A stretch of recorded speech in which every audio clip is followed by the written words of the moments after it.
आओ जी प्यारे साथ संगत जी। साथ संगत जी, एक बार सभी संत महापुरुष मिलकर समय के सतगुरु माता जी के पावन पवित्र चरणों में प्रेम और सत्कार से कहना, धान निरंकार जी, धान निरंकार जी। साथ संगत जी, सदगुरु माता जी की असीम कृपा से, रहमत से, आशीर्वाद से आप जी सभी संत महापुरुष बहुत ही कुशल होंगे, बहुत ही स्वस्थ होंगे। साथ संगत जी, साथ संगत जी दास आप जी सभी संत महात्माओं के चरणों के धूल के समान है। साथ संगत जी दास एक छोटी सी रचना आप जी सभी संत महात्माओं के चरणों में लेकर आया है। आशा है प्रमाण करेंगे। साथ संगत जी, बात एक राज्य के राजा की है। साथ संगत जी, राजा साहब बड़े ही दिलदार थे। एक दूसरे के मदद में साथ संगत जी अपना हाथ बढ़ाते थे। यहाँ तक कि साथ संगत जी अपनी प्रजा की देखभाल में खुद को साथ संगत जी पैदल चलकर देखते थे कि किसी को कोई तकलीफ़ तो नहीं है, किसी को कोई दुख तो नहीं है। सत्संग जी एक दूसरे के पास जाकर हाल चाल पूछा करते थे। सत्संग जी बड़ा ही आदर सम्मान। सत्संग जी वो जो राज्य के जितने भी लोग थे, राजा का बड़ा ही गुणगान करते थे, बड़ा ही सत्संग जी उसका आदर सम्मान करते थे। सत्संग जी उसी नगर में एक सेठ जी रहते थे। सत्संग जी सेठ जी के पास जो है एक दिन उसी गांव का एक व्यक्ति जो है सत्संग जी, वह कुछ सत्संग जी सोने का पोटली लेकर वह गया सेठ जी के पास और सेठ जी से बोले कि हुजूर, हम राजा के दरबार में काम करते हैं और राजा साहब जो है हमारे कामों से प्रसन्न होकर, खुश होकर यह सोना जो है हमें भेंट दिया है, दान के स्वरूप में दिया है। हमारे पास एक छोटी सी बेटी है। हम चाहते हैं कि इस सोने के बदले का जो पैसा होगा, रुपया होगा, वो आप हमें, इसका जो भी मूल्य होता है वो आप हमें दीजिए। साथ संगत जी सेठ जी बोले कोई बात नहीं है, ठीक है, इसका जो मूल्य होगा हम आपको दे देते हैं। साथ संगत जी उसका वैल्यू करीब करीब 25,000 के समथिंग, उस टाइम में 25,000 के समथिंग उसका वैल्यू हो। साथ संगत जी बोले कि इसका अभी मूल्य 25,000 रुपया होगा, अगर आप लेना चाहते हैं तो ले सकते हैं, या फिर आप चाहेंगे कि बेटी की शादी में अगर पैसा का ज़रूरत हो उस टाइम में लेंगे तो उस टाइम में भी आप ले सकते हैं, इसके लिए कोई दिक्कतदारी नहीं है। साथ संगत जी इधर इसको भी लगा कि सही बात बोल रहे हैं सेठ जी कि बेटी की शादी जो है अगर 5 साल बाद ही करे तो बेटी की शादी में अगर वो पैसा काम आ जाए तो अति उत्तम होगा। यही सोचकर साथ संगत जी वो पैसा जो है सेठ जी के पास वो छोड़ कर चले गए। बोले कि अब शादी में ही हम पैसा सेठ जी से ले लेंगे। 5 साल बाद साथ संगत जी जब बेटी की शादी लगा दिए, सब कुछ लगा दिए, सब कुछ तैयारी होने लगे, तो उन्हें याद आया कि अब जो पैसा जो है वो पैसा हम उठाकर जो है सेठ जी से लेकर जो है अपनी बेटी की शादी में जो भी तैयारी है वो सब करेंगे। गए सेठ जी के पास। साथ संगत जी सेठ जी को बोले कि हुजूर, वो रुपये जो है, जो सोने के बदले में रुपये था 30,000, वो रुपया आप हमें दे दे क्योंकि हमारी बेटी की शादी लग चुकी है। से साथ संगत जी सेठ जी जो था वो बोले कौन सा रुपया आप बात कर रहे हैं। मतलब साथ संगत जी इस तरह बातचीत करने लगे कि लग रहा था कि उसके पास वो सोना दिया ही नहीं था। बोले आप कहीं पागल तो नहीं हो गए, आप हमको कब सोना दिए थे, हमको कुछ याद नहीं है, आपके पास कोई पर्ची लिखित है। साथ संगत जी उसे उसके आंखों में आंसू आ गए कि ये क्या कह रहे हैं सेठ जी। सेठ जी, आप तो उस टाइम में बोले थे कि आपकी बेटी की शादी में जितना भी रुपया ज़रूरत होगा वो सब मिल जाएगा आपको, इस सोने के बदले में जो भी रुपया बनता है वो सारा रुपया आपको आपकी बेटी की शादी में मिल जाएगा, लेकिन आप क्या बोल रहे हो। साथ संगत जी लास्ट तक जो है जिद किए, लेकिन वो मानने को तैयार ही नहीं हो रहा था।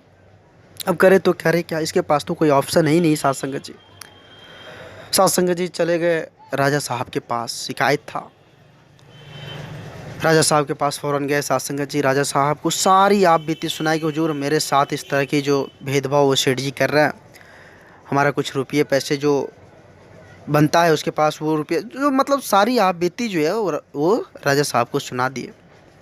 राजा साहब बोले आप फ़िक्र मत कीजिए, आपका पैसा सही सलामत है, आपका पैसा आपको तुरंत मिल जाएगा, आप चिंता ना करें, आप सब कुछ कीजिए, अपनी बेटी की तैयारी कीजिए, शादी की तैयारी कीजिए, चिंता नहीं कीजिए, वो पैसा आपके पास लेकर पहुंच जाएगा।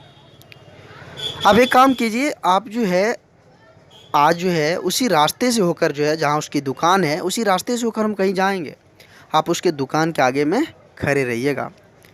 राजा साहब का आदेश हुआ सत्संग जी, जैसा जैसा राजा साहब जैसे जैसे बोले वो सत्संग जी वैसे ही किए। उसके दुकान के आगे, सेठ जी के दुकान के आगे सत्संग जी जाकर खड़े हो गए। कुछ देर के बाद राजा साहब अपनी काफिला के साथ सत्संग जी उसी रास्ते से होकर निकलने लगे।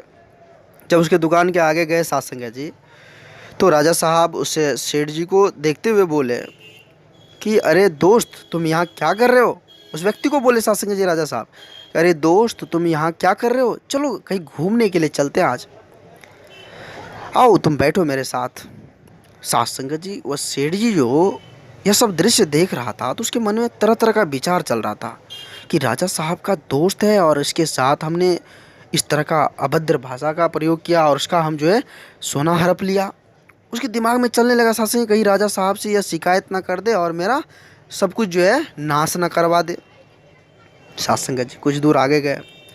राजा साहब कुछ नहीं बोले उसको, कुछ दूर आगे गए और उसको उतार दिए। बोले जाओ, तुम्हारा काम हो गया, तुम टेंशन मत लो, तुम्हारा रुपया जो है तुम्हारे घर तक पहुंच जाएगा।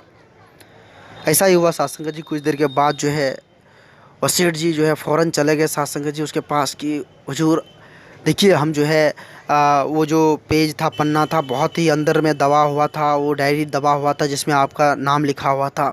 आपका जो है पैसा जो है सही सलामत है, आपका सब कुछ मिल गया है, आप चिंता ना करें, आप ये पैसा आप ले लीजिए। सत्संग जी वह पैसा स्वीकार किए। सत्संग जी इस कहानी से हमें बहुत बड़ी सीख मिलती है और इस कहानी का कहने का तात्पर्य है कि सत्संग जी जब एक राजा के संग से जब विपदा दूर हो सकती है, जब राजा के संग से दुख सत्संग जी भाग सकता है, तो सत्संग जी आज तो हम इतने बड़े सच्चे सतगुरु का संग प्राप्त है, जो सत्संग जी इस जग के मालिक है, जो सत्संग जी जग की सृजनहार है, इस जग के पालनहार है। आज तो उसका संग हम सभी को मिला हुआ है, तो फिर चिंता किस बात की है सत्संग जी? फिर चिंता क्यों करे? जब सतगुरु का हाथ है सत्संग जी, तो फिर क्या बात है? सत्संग जी आओ, सत्संग जी इस परमात्मा का शुक्र करे, अपने सतगुरु के चरणों में इस तन मन धन को समर्पित कर दे। आज हम सभी भाग्यशाली है, लक्की है, जो ऐसे सच्चे सतगुरु का संग हम सभी को मिला हुआ है। सत्संग जी, जो सत्संग जी इस जग के पालनहार है, इस जग के सत्संग जी किसको क्या चाहिए, सब कुछ देने वाले वो परमात्मा है, और उसका संग जब हम सभी को मिला हुआ है तो किस बात की चिंता? आओ सत्संग जी विचार करें। सत्संग जी बड़े ही लक्की, बड़े ही भाग्यशाली है हम सभी, जो आज ऐसा परिवार, इतना सुंदर परिवार आज हम सभी को प्राप्त है। सतगुरु माता जी की इतनी असीम कृपा है, जो सत्संग जी संत महात्माओं का संग प्राप्त है। आओ सत्संग जी विचार करें, संत महात्माओं का संग करें। सत्संग जी दास, आप जी सभी संत महात्माओं के चरणों के धूल के समान हैं। सत्संग जी दास बच्चा है, दास इस चैनल के माध्यम से आप जी सभी संत महात्माओं के चरणों में छोटी छोटी विचार लेकर आते रहता है। आप जी सभी संत महात्माओं का भरपूर प्यार व आशीर्वाद दास को मिल रहा है। आगे भी इस तरह का लाड़ प्यार दास के साथ बनाए रखना अरदास है। अगर ये छोटी सी विचार आप जी सभी संत महात्माओं को प्यारा लगा हो, अच्छा लगा हो, तो सत्संग जी सभी संत महात्माओं के बीच शेयर करें। और सत्संग जी जो संत महापुरुष इस चैनल को सब्सक्राइब नहीं किए हैं वो ज़रूर कर लें। सत्संग जी एक बार सभी संत महात्मा मिलकर समय के सतगुरु माता जी के पावन पवित्र चरणों में प्रेम और सत्कार से कहना, धन्य निरंकार जी, धन्य निरंकार जी।